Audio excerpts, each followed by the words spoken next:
Now curbing conflicts in high school. Hari Srinivasan looks at a new approach to discipline that replaces suspensions with conversations. In Aurora, Colorado, Principal Matthew Willis welcomes the recent changes at Hinckley High School, where 75% of the 2,000-plus students qualify for free and reduced meals. Willis says student fights are down and respect among classmates is up. Last year we had a 48% reduction in out-of-school suspensions. When it comes to physical altercations between students, in 2007-8 we had approximately 263 physical altercations. And so far for this year, we've only had 31 physical altercations. So good morning, thank you for being here. The turnaround, he says, began when Hinckley High started using a form of discipline called restorative justice. Every single year over the last 3 full years that we've been doing restorative justice, you see significant declines in defiance, disobedience, and use of profanity. This is called a talking circle, so when we have problems in the school, we come together and talk about it. Now, when a minor altercation does occur, students, parents, and the dean face each other in a restorative circle. Restorative is that you bring back the kids, if it's student with student, or if it's student with staff, you restore the relationship. So if there's conflict or wrongdoing, we come together and we talk about it and we try to heal the harm that was caused from the incident. So thank you for everything you said so far, and now this is... Dean of Students Bonnie Martinez facilitates. We speak openly and honestly, but with respect. On the day we visited, 2 sophomore girls caught up in a physical fight were brought to a circle with their parents instead of being suspended. So this is our talking stick. So who's ever holding this is the ones talking and everyone else is listening. You say what happened from your point of view, and you say what happened from your point of view. And sometimes we don't always agree on all the facts or whatever. She called me the B word, and then we just started fighting. That's kind of a liar of you. Okay. She say to be honest, and I think you have to be honest. I was here and she come walking to me and so she started again. Students are asked to talk about the harm their actions may have caused, and Martinez requires everyone to sign an agreement. What do you take responsibility for? What do you think we could do to heal the harm that was caused? I'm sorry for having these problems that we've been having, and I don't want it to happen again. Okay, you're not going to be enemies, but you're going to treat others with respect. That, to some people, may be viewed as a soft discipline, especially if you look at the Western culture. You know, we're about war and violence. We're not about peace and harmony. But however, for those girls to come together and for their families to come together and talk about it and to really, you know, to express truly what happened, how did it affect me and others, what am I responsible for and how do I solve it?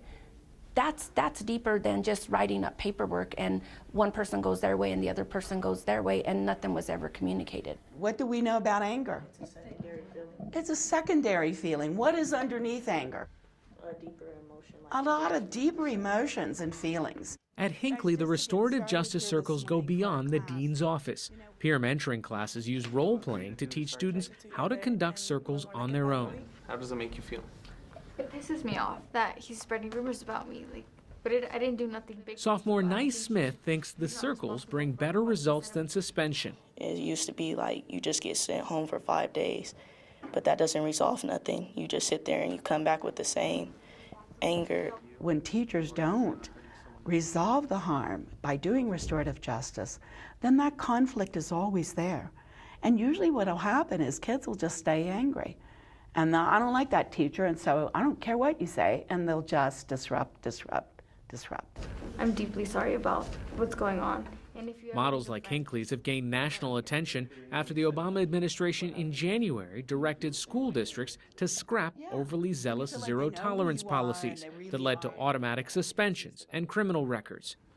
Such policies, the official said, impacted minorities at higher rates. Colorado's legislature eliminated zero tolerance in schools in 2012. The ideas of traditional discipline don't exist anymore.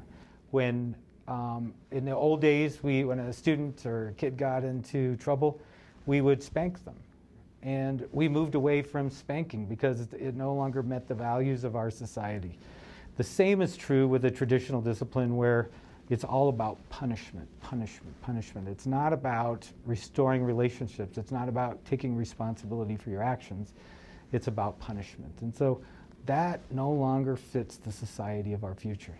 What fits the society of our future is people coming together and working and solving problems together. Gracias. Mucho gusto. Gracias. And while Colorado is now ahead of the national movement, the state actually played a role in the making of zero-tolerance policies after the 1999 shootings at Columbine High School. Anytime you're in a school, you've got all these stakeholders. Sarah Park is the director of education for the Denver Foundation, one of the sponsors of Hinckley's restorative justice program. In Colorado, our zero-tolerance law was really in response to Columbine. And we were scared. We were all heartbroken. We were terrified, and we wanted to make sure kids were safe. And so we thought, well, let's do this. Let's make clear that this is non-negotiable. And that's really where the intention around zero tolerance came from. Unfortunately, the way it played out was in more negative educational outcomes. You can't learn if you're not there. And they also, there's studies linking suspension to incarcerations, and it's much more likely that a kid is suspended and repeatedly suspended that they'll end up in jail. And it's much more likely that if they're suspended even once in 9th grade, they're more likely to drop out.